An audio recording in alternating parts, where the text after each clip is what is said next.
Hey everybody, it's Stuart here with Betsy Vaughan. How's it going? Very good. Great to be here. Good to be here too. I had the first, having been back in the US for about 3 weeks now, I had the first encounter where someone was really picking up on the accent. So I'd kind of forgotten about it Oh, already, but just yesterday someone was really diving into the Britishness. I must have said something. I think I said oh, cheers instead of thank you. cheers. So slowly Cheers, acclimatizing. wonky. I said wonky to somebody the other day, and they're like, what? Which is one of those things I picked up from you. Wonky. I'm slowly trying to increase that sphere of influence to bring back British words. So, well, really, I mean, it's everything you say. It doesn't matter what you say. Sounds so sophisticated, and even See, if that's why I had to. just That's why I had to move countries because it really doesn't work like that back in the UK. right, and Not we're so so much. like, yeah, yep, so maybe some of that will rub off It on might, us a yeah, little bit yeah, more. it'll balance out. Right. So today we are going to talk about Kindles versus printed books.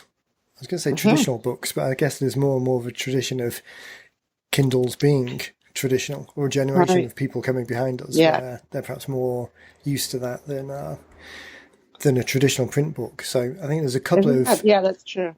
How do you feel about the Kindle versus the traditional print book? Are you a just in Kindle terms of guy or?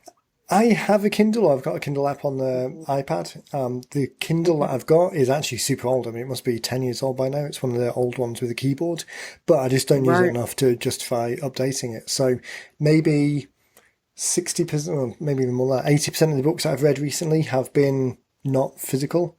In fact, probably Uh, a bit more than that, thinking about it. But the one thing, and this is kind of jumping to the chase on the bones of the call, I guess. But the one thing that is different is if you buy a book and it's physically sat on your shelf, there's a physical reminder that at some point you wanted to read it. Whereas the mm, digital versions of things disappear into the digital void, and there's nothing to ever remind you that that book's there. So as a consumer, as a reader, I notice that quite a lot. But as an author, as someone who wants our books to be read, super conscious of that, and that kind of effectiveness issue around print versus digital. So we're going to dive. That's going to be one of the main points that we get to shortly. How to make the most of that platform, given the constraints right. around kind of visibility. What about But I you? think it is like one of you said. It is that generation coming up behind us is. I think they're all about the Kindle, the electronic version of a book versus the print book. The print book. I personally am not. I want the book. I want to turn the pages. I want to smell the pages. I want to. Right, That's I'm old school that way. So I still order books. Lucy's I the still go to. Yeah. She like Yeah, that. Lucy Lucy's the like that. same. Yeah, yeah, very Yeah. much so. The convenience trumps it for me. It's definitely, I really don't want to be Yeah. flying with half a bag full of paper. True. And Having I it on fly the with three Kindle. or four books at a time. So. In my bag. That's probably an educator thing. Lucy and I both with our education background. Maybe that's we just maybe there's something there. We like that physical book and like to Yeah, see that tactile children with element of books in it. their hands and yeah, yeah. My son who's only 22, he loves a book. He's not into the electronic version at all. So he orders a lot of books, physical books still and likes to see them on his shelf and rereads things over and over again. So he has an The kind of appreciation for them. collector, is it more of the Yeah. collector element of it, of physically owning it and He it's, does because he's into. I mean, he's a very old soul. He is into classical literature and things like that. So he wants old books and first edition books, and those are kind of things that people give him as gifts now. So right, he loves to have. He will have at some point probably a huge library in his home. That's right. surrounded by the books and that you can just pick. I mean, anytime he has the opportunity to be surrounded by books, that's where he prefers to go. So, I'm that way too. So I know, even my 70 something year old mother has her Kindle, and that's how she prefers to. She doesn't want books anymore. She calls it clutter. So she doesn't want the And clutter in the that's the, house. I must admit, some of the books that I have bought recently for one reason or another, or been given. Actually, a lot of the ones more recently have just been given by one person or another. And having recently gone through the rigmarole of shipping stuff to the US, deciding which books to give away, and then the challenge of giving them away, or which books to bring, because at some point there's some value in reading them again. A lot of them probably not fiction. It's more reference material. But actually, just the cost of shipping them across, now that looking back on it, particularly having been kind of like 3 or 4 weeks detached from the physical things, the connection with them has kind of drifted somewhat, as opposed to being there in the room as I was packing and saying, well, I can't really part with that. So actually, it's probably some stupid expense for shipping books that I'm realistically, even I know that I'm probably never going to read again. And even if I did want them, that information that I was looking for, I can probably Google in 2 minutes. But download it, you have it. You can have the whole book in just like 35 seconds. Yeah, exactly. But the other interesting challenge was trying to give them away, because this is, there was a lot of textbooks and from like past careers and jobs, a lot of business related books. And there was just zero market for anyone wanting those. Kind of traditionally it would be like charity shops or, libraries or dentist waiting rooms, all of those types of places. No one wanted them at all. In fact, the charity shops were saying, to be honest, unless it's kind of trashy fiction that someone's just going to read on the beach and then leave at the Airbnb place, there's just no market for it because no one wants it. So, that's funny. Yeah, it was really interesting. So, I mean, there was probably hundreds, if not, probably not quite thousands, but hundreds of dollars worth of books that just got recycled in the end, because there was no recycled / dumped on my parents when I was kind of flying out the door because I was running late. So they'll probably still be in the garage at my parents when I go back next time. Right. So that being said, let's kind of circle that back into what we're talking about here and make it a little bit more relevant. So a couple of key points that have come up from just that discussion.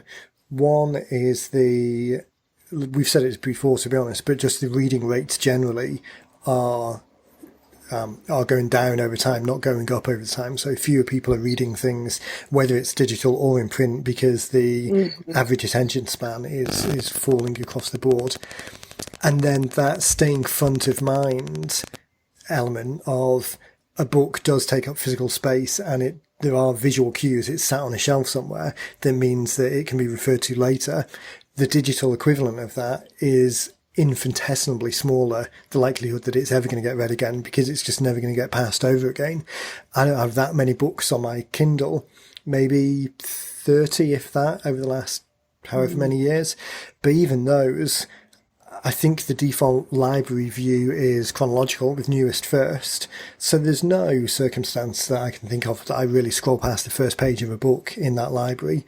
Even when it's on an iPad version, so you've got kind of like a visual representation of the shelf, the likelihood of scrolling further down the list is super small. And then to actually stop, take the time to read it, get to a call to action so that there's a follow-on step, which, again, we're not talking about fiction books, we're talking about books to engage a conversation and get a call to action. So there's definitely that element of staying front of mind and keeping that conversation going. So as with everything that we talk about, it really comes down to what's the job of work? What's the intent? What's the funnel? How do you anticipate these things being made, being used rather? It's not just a kind of build it and they will come type thing. This isn't fiction where you're talking about, or even books for entertainment to a certain degree, although hopefully they are entertaining in so much as they're providing value. But it's not really an entertainment thing where, I'm going to write this book, I'm going to build it and they will come. It's going to be so engaging that it will go viral and get attention from there.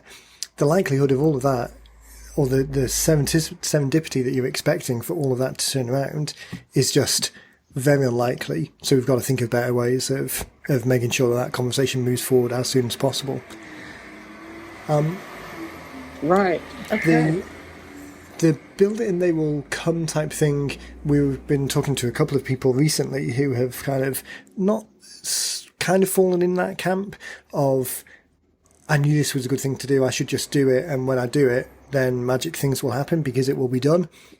That kind of logical fallacy. We've talked before about really starting with the end in mind and working backwards. So in that case, where you do think about the use case, where you do think about how the funnel all sticks together, then a digital version of the book, whether it's Kindle or PDF, might make sense. So there might well be value in structuring it or delivering it digitally because it fits into the overall funnel that you're trying to do a little bit more. There might be a lot of background noise here today because for some reason there must be some construction work going on down the road from the house, because this road outside is usually relatively quiet, but there's like trucks hammering up and down here every few minutes at the moment. So right. Apologies for any big background noise. Okay, completely distracted then. What were we talking about? Oh, the use case. So the difference in the physical and let's talk about the differences in the physical ones and the digital ones. And in the digital ones, there's two cases to talk about. There's kind of the PDF version and the Kindle version, because both digital, but they've both got slightly different benefits and constraints. So the main difference is that ability for it to sit on the shelf and have a slightly longer life than a digital version. There's also the thumbability of it, for want of a more realistic actual word, but that kind of flick throughness. So we've said on previous shows that everyone reads the front page, the title, the cover. It's the thing that captures people's attentions. Everyone reads the back cover because people flick over and look at it, and that's a great place for the call to action because it kind of bypasses that. It's the second most important real estate. It bypasses that need for people to read the entire content in order to get to the call to action, and it kind of anchors the call to action for the people who do sit down and read it because they know the destination, they know where they're leading towards. So there's the thumbability of it, and even the thumbability of the content itself, of the chapters. The content structure, the chapter titles being kind of, if you only looked at the table of contents, telling that story of how to get to the problem on the cover to the answer on the back cover, those chapters being the very obvious kind of waypoints on the journey. As you're thumbing through and you're clearly seeing those chapter titles pop out as you just flick from page to page, again, that's almost enough to create that narrative. It's almost like people, like a cartoon of someone speed reading and just kind of flicking through the book. Right. I'm not sure how that noise will come out in the transcript, but that kind of flicking with your thumb page to page like a flick book. But seeing the chapter titles pass by, it's almost like you're giving yourself a get out of jail free card to allow yourself to take the next step without actually having read it, because you've done, do you know what I'm trying to say? You've kind of done some steps in terms of reading something. I've physically had the book in my hand and I've done something. Therefore, the next logical step is to do the next stage rather than actually reading each word on the page. So those are all of the benefits of, or those are a good number of the benefits of physical, that kind of longevity almost. The downside of physical is the cost overhead and the delivery overhead. You've actually physically got to get it in someone's hands, which requires you either need to be in the same place at the same time as them, or the book needs to be at the same place at the same time, or you need to get their address.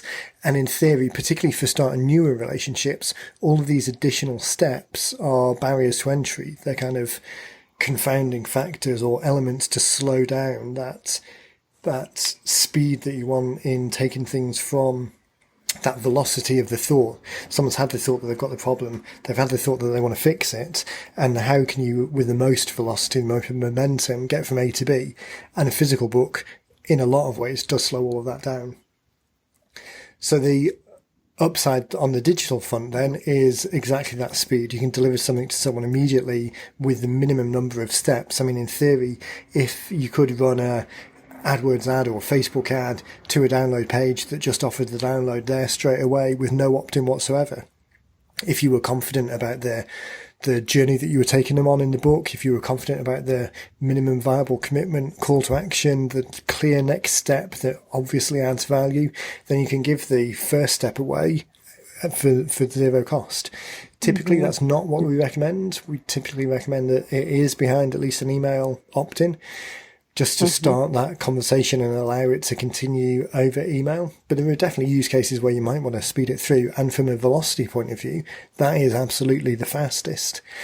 When you're at an event, we were talking to Focus, maybe the beginning of last month, and talking about the people at her event. She separately had a way of collecting their names and email addresses because it was provided by the event vendor.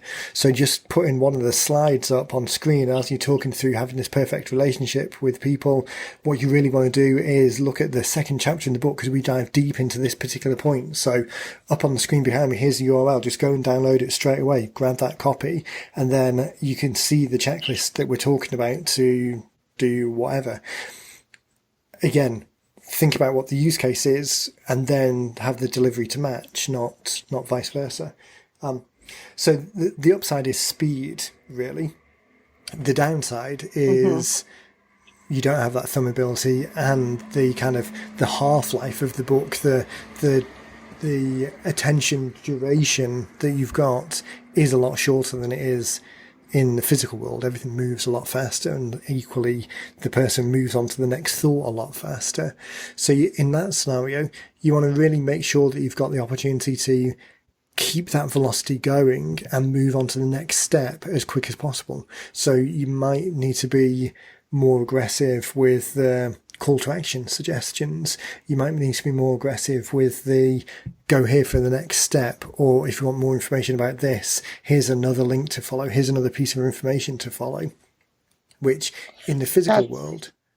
Sorry, go for it. Yeah, I think that's I just had that conversation with somebody this week about they were concerned, that by having a Kindle version or putting it on Amazon, that whole process, that they were going to miss out. And my recommendation was, we weren't going to head that direction yet with this person. But I said, we'll just have to focus on that stronger call to action. Really it's going to have to be really compelling, and it's going to have to be really in your face, in order to, because someone's buying it, excuse me, on Amazon, a Kindle version, you're not capturing that. You have no idea who they are. Yeah. Joe Schmo from Michigan, you're really missing the opportunity to engage that person. So we were just sort of from our recommendation, we'll do it, but I always try to push it off in the beginning, I think definitely exactly. And I think, just as you said, it definitely shouldn't be the primary focus. So those constraints or benefits we were talking about a moment ago primarily apply to the PDF version of it, the digital version of it, because then you do have slightly more control about what elements are included, excluded. The Kindle version of it is more restricted than that, but it does have one big potential upside if you can find a way to capitalize on it. So the restrictions are exactly around that. You've got zero visibility or zero access to who the customer is, because Amazon doesn't pass that information at all. There's no way of making a connection with an individual with that product at the point of sale. So you very much need to have additional stuff in it to bring people back. And I mean, again, going back to thinking the job of work and the funnel that you're actually putting in place, that's the most important part. If you're looking at the Kindle funnel, whether it's solely a Kindle Play or whether Kindle just enters the mix as one of many channels, then you can't use exactly the same funnel for the PDF version that you can for the Kindle version, because the PDF version, let's assume for the sake of argument that it's behind gives you your email address and we'll send you a copy of the book type download, so you'd have their email. Right. The Kindle version, you don't have any of that. So making sure that funnel is set up in a way that has more opportunities to capture people's attention, to push them off to other resources, more so than you would do if you have already got their email address in the PDF version. So it's trying to think of a realistic example. So it might be that, let's think about a financial advisor, just because I can think of a lot of kind of sub assets within there. So financial advisor, you might have a checklist around financial planning or financial stability or life changes or goal planning or product tables, best buys, latest rates, all of these individual things that are assets that with your knowledge or expertise you can bring together. In the PDF sense where you've collected their name and email address details, you can forward that information to people as part of a follow-up funnel. So we talked a couple of shows ago about beyond the book and how to kind of engage in that follow-up sequence to enhance the relationship and move people towards that direction, move people towards that next step, including all of these things in a relevant kind of funnel of continuing education. You can push all of that to people because you've got their email address up front. The Kindle version of exactly the same book, rather than just referring to the latest rate table or the goal setting worksheet, rather than just referring to it because you know you're going to push that information to them at a later date, in the book, in the Kindle version, you need to be putting a way for people to pull that information, for people to get that themselves. So a link to the rate table, a link to the goal setting sheet, a link in a way that's easy for them to click as well, because depending on what Kindle device it is and how the product's set up, you might not be able to direct link from it. So URLs that are easy to type out, that might be another big concern, because in a PDF, typically links will hyperlink themselves, so you can link straight off. And if it's an ugly URL or a long URL, it doesn't make any difference. Kindle version, that might not be the case. We quite often see, and we try and catch it, but I saw one the other day that had sneaked through. I need to remind the editor guys to be a bit hotter on it, but we'll sometimes see long URLs with HTTPS semicolon / / www, and then this huge long email that someone's just copy and pasted and dumped in because it is the actual link. But if there's any concept that anyone's going to type that, I mean, even I couldn't even be bothered to finish that sentence of talking it, let alone actually typing it out. So if you are on your website, you've got all of these assets, but they're actually hidden on long URLs. So it's yourdomain.com / subsection 1 / form 37698.html. If you're expecting people to go there, and that's a link that you've got in the book, whether it's a print version or a Kindle version that isn't linked, or a PDF that isn't linked, thinking about the use case, thinking about how the reader is actually going to interact with that, obviously you just need to buy a short URL and then redirect it so it's easy for someone to type. That's great advice. And I do need to jump on the editors and remind them a little bit, because I saw one sneak through the other day. So that kind of setup of that kind of technical setup makes a difference, and the use case. But really, jumping back to Kindle, the big thing is that you don't have the opportunity to capture any details. So that's the downside. The upside is the Amazon Marketplace as a credibility play, which I'll come back to in a second, but B, the access to the audience. So if you have a book with an engaging, relevant title that does what it says on the tin, it's not obscure, you're not trying to be clever, the subtitle amplifies the title. So this is all stuff that we talk about in a book blueprint scorecard. So as you're listening to this, if you haven't completed your book blueprint scorecard yet to position yourself on the 8 mindsets of writing the best lead generation book, then head over to bookblueprintscore.com and you can we've got that set up to elaborate on each of these 8 points. But that element of a relevant title that uses language in the way that people are looking for, that people are articulating the problem themselves. So it's a problem statement that they'll recognize in the title. It's not random or clever. The subtitle amplifies it and builds on it, again, rather than being random. The description of your book that you've got in there in the store entry, in the Kindle store entry, builds on it a little bit more. It uses relevant terms to describe the situation that you're talking about. All of this means that the searchability or the discovery of your book is likely to be more, because as people are searching for certain things, hopefully your book will come up as part of the result. The only element to add in there, just from a realistic search perspective, it's like an organic search in Google. 15 years ago, maybe even 10 years ago, although maybe not now because time is marching on and 10 years ago isn't actually that long ago. Right. But 15 years ago, 20 years ago, having a website that talked about a relatively specific problem in detailed ways, that had lots of words that described the problem, just by virtue of the fact that there were fewer websites around, meant that you had stood more of a chance of coming up in a search result. Nowadays, because there are so many sites and it's just such a competitive marketplace, the likelihood of getting organic results with no other elements contributing to that is pretty slim.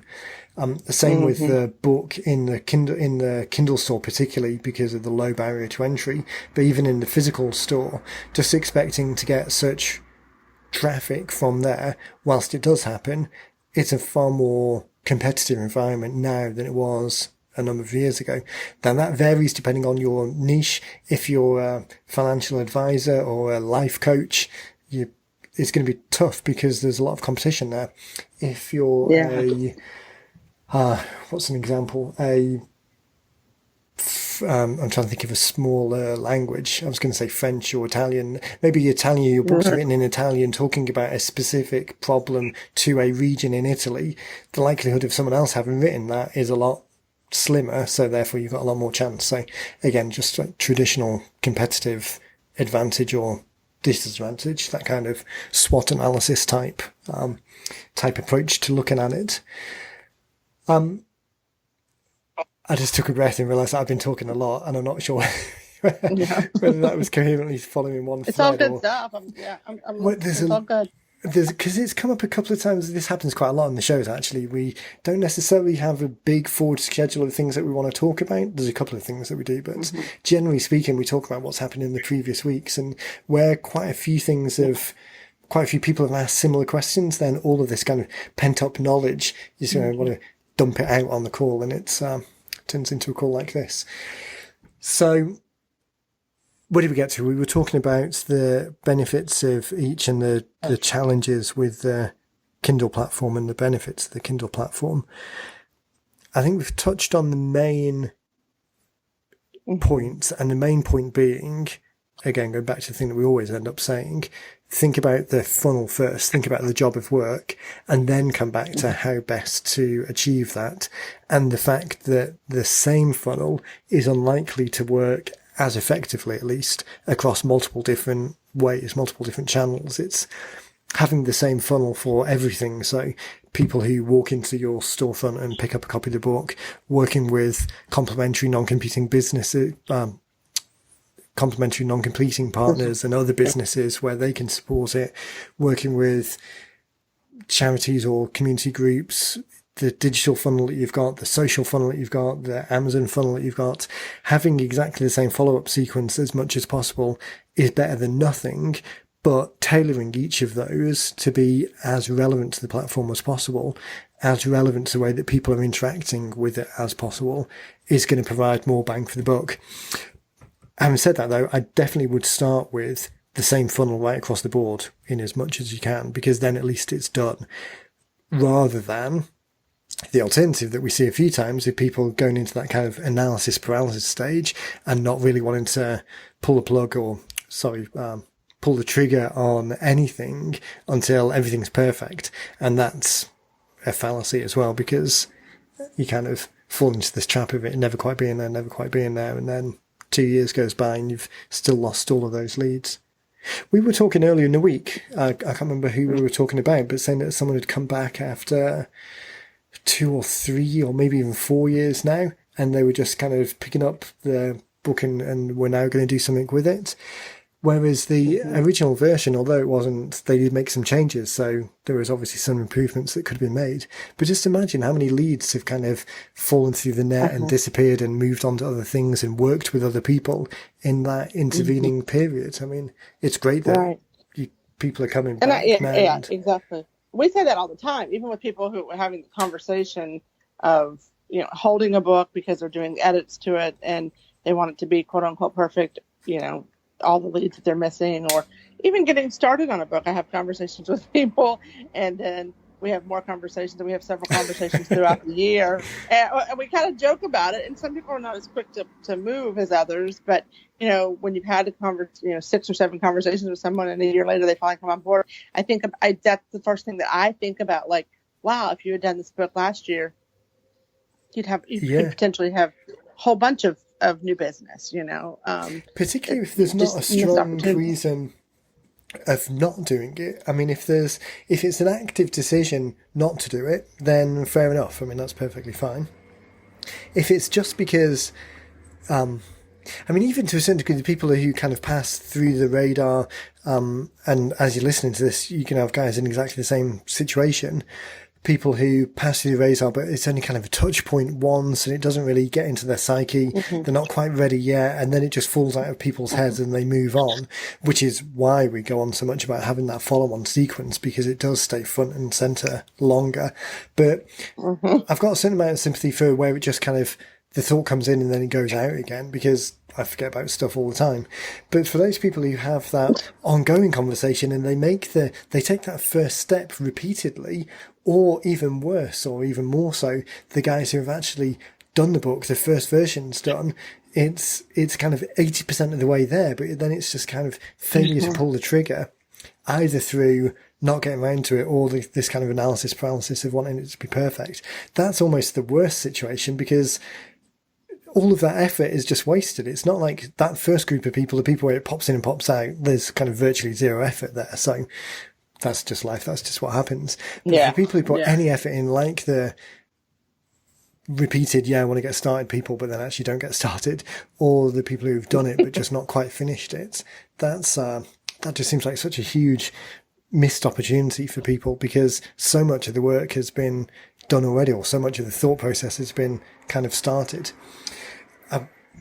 A thought popped in my mind before that's just come back to me, so I'll mention it now before it moves on. There's a book that I think I've mentioned before called The Wombat Method, by Dr. Michael Gleason.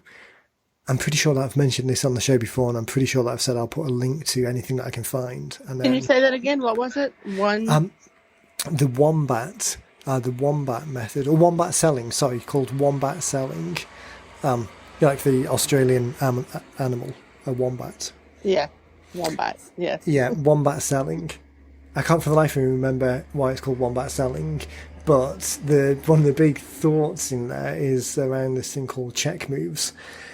I'm sure that I've talked about this on the show before. And a check move is, he works a lot with sales teams, and saying that you can't close a sale. The only person that can close the sale is the customer, because the ultimate decision is theirs. You can put a lot of pressure on people for them to close, but they're the only ones that can close, because the cash is in their hand. And to a certain degree, you don't necessarily want to be that organisation that's really putting the strong arm on people to close, because that's not necessarily the best type of organisation either. You want to present people with as many opportunities and as much evidence so that they can close themselves as provide the evidence so that they can close themselves, rather than doing the hard sell on them. And this check moves theory is kind of that. You can only put people in check, using the chess analogy. You can only put people in check. You can't cause checkmate. So instead of concentrating on trying to close the sale, instead concentrate on how many times can you get these people into check. And check is the opportunity for a sale to happen. So that's the same with the things that we've been talking about, both in terms of the physical book or the PDF where you've got their details already and you follow up by email, causing those check moves, or in the Kindle version, in the copy itself, you'd need to include more of those check moves in the copy, because that's the only exposure you've got to people. So one of the classic examples that we talk about a lot is this kind of concept of a 3-stage approach on the call to action on the back of the book. So the next steps for people, as much as possible, give them a 0 commitment option, a minimal commitment option, and the opportunity of actually pull the trigger and start working with you. So the 0 commitment option is, that's just head over to the website or head over to wherever, and there's a lot more information on this that we provide for free, just because we want to educate people. The second step, knowing that they've got the book already, is the follow-on action. It's, if they were sat in the office in front of you and you were talking to them, what would you want them to do next? So sticking with the financial example from earlier on, that might be something around the due diligence questions as someone comes in the office. I'm not sure if it's a legal requirement here. In the UK, it's a legal requirement. You need to go through some due diligence steps to find out the person's financial, where they are on the kind of financial spectrum, whether they're a sophisticated investor or whether they're a consumer, and what their risk tolerance is and all of that type of thing. So some of those questions are going to be things that you can provide to people as a checklist. I've talked a lot, obviously, with my situation of moving across. We've talked a lot about Jim Hacking and the Bring Your Spouse Here book that Jim wrote, and the call to action, that second step, that minimum commitment call to action, is to download a copy of the visa checklist so that you can go through step by step and see where you are. So all of those things. And then the third step is, the best way to get started is to work with us, and to work with us, jump on board and follow whatever these steps are. But that second step, in fact, the first and second step, that go here and find out more for free. And the best next step you can take is get a copy of the assessment or the scorecard or whatever it is. But those things in the Kindle sense need to be in the copy of the book. And in theory, you need to start introducing them relatively early, because we know the amount read tails off with the number of pages. So everyone reads the cover, most people read the first page, a far lower number of people read the back page. So that introducing that call to action, a little bit different in the Kindle model. Start introducing those options, those check moves, those way of allowing people to engage outside of the confines of the book, all need to start being introduced a little bit earlier, because there's them reading the book is the only option you've got to communicate with them, because you don't get their email address. You don't get the way of following up with them as you would do in outside of the Kindle environment. Yeah. There we go. Very good. Yeah. I think I've got to the stage where my voice is about giving up. That whole Kindle model, we didn't even touch on the kind of bestseller things, and the credibility thing, which we don't really get into at all. It's not a scam, but what's a nice way of saying that it's maybe manipulating the system? I think that's a fair way to say it. Yeah, manipulating. It is a manipulation of the system. Yeah. And the problem with saying that something is a bestseller, or saying that you're a number one best-selling author, is that badge has with it a certain amount of expectation. And whether that expectation or not is based on reality, so the fact that you can get a book to a bestseller in a subcategory of a Kindle bookstore, the fact that technically you can do it, is still, if you ask the average person on the street what their expectation of a number one bestseller was, it will be very different from what you are actually delivering. Unless, of course, that is what you're delivering. So if your focus is on the book, you want to make it into a bestseller, you want to put all of that time and effort into making it a substantial volume that stands on its own as a definitive source of information that people would happily and willingly pay $10, $15, $20 for, then this little bit that I'm talking about now doesn't apply, because that's typically not what we're talking about. We're talking about a book that engages people, and the majority of people who are out there talking about becoming a bestseller in order to get more business, they're not also talking about investing tens of thousands of dollars and months worth of time.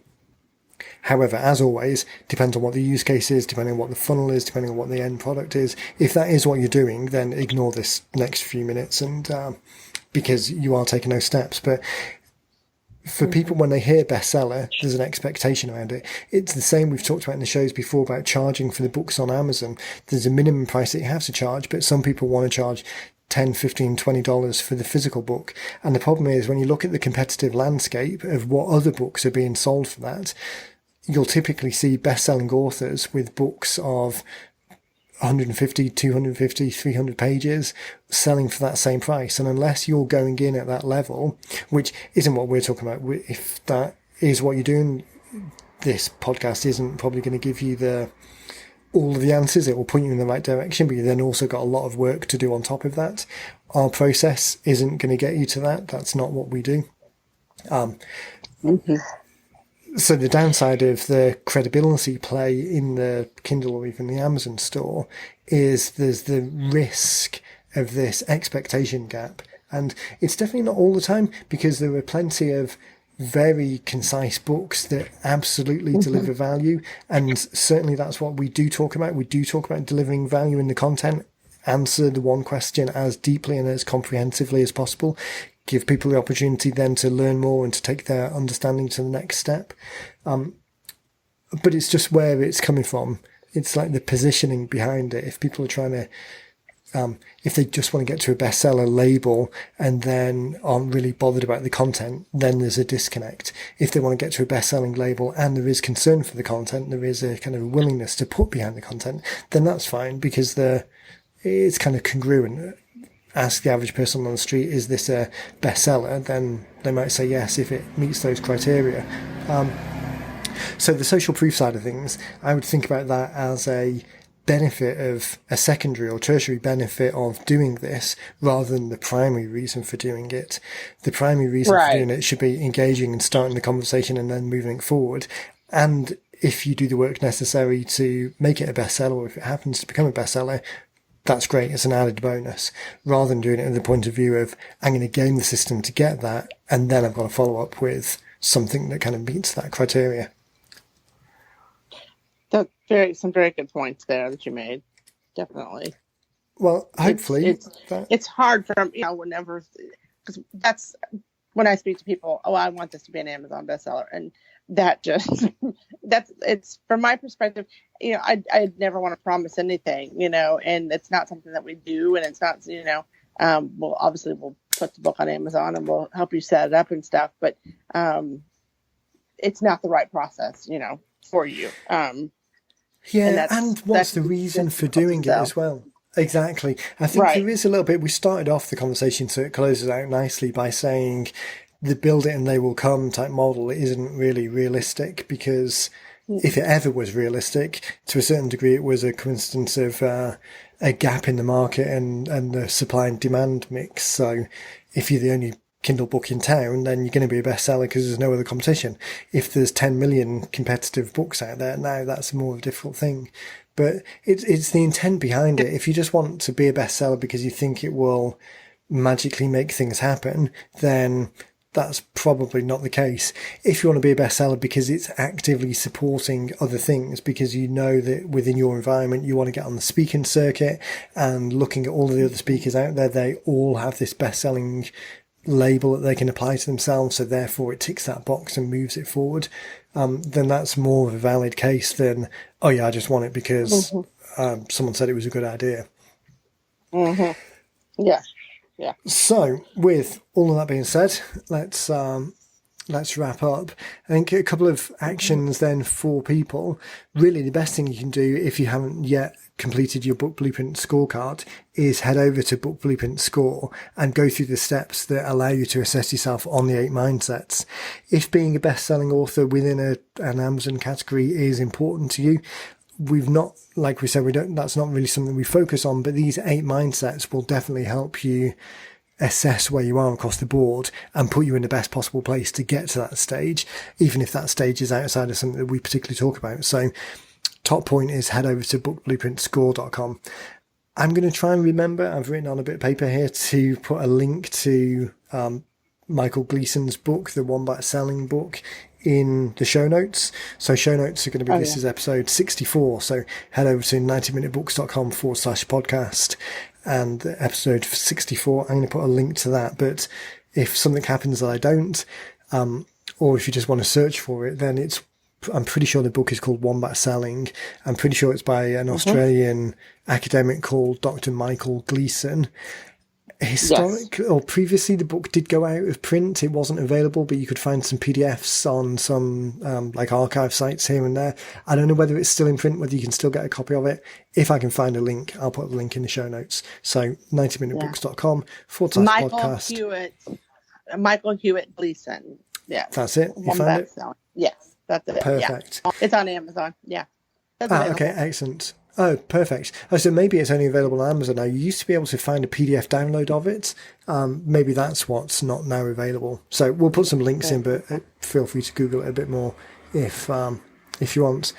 So, last but not least, if you want to be a guest on the show, we've got some guest slots lined up now. We've recorded a couple that will get out over the summer. So head over to 90minutebooks.com/guest. And if you want to brainstorm any of your book ideas, go through your scorecard, talk about your idea of either a new book that you want to do or your existing book and how to best put it into a funnel, then definitely jump on that guest, fill out that guest form, and we're going to get some more, or we've got some slots to schedule over the next couple of weeks. And it'll be great to really practically go through your funnel and get that dialed in. Awesome. Very good. Perfect. Any last thoughts or anything that we've missed as we were going through there? No, I think we got it. Like you said, if anybody has any questions, just reach out. Perfect. Well, on that note, thanks again for your time listening. Betsy, thanks again for your time, and we'll catch everyone in the next one. Always. Very good. Thanks so much. Thanks, guys. Bye. Bye. Bye-bye.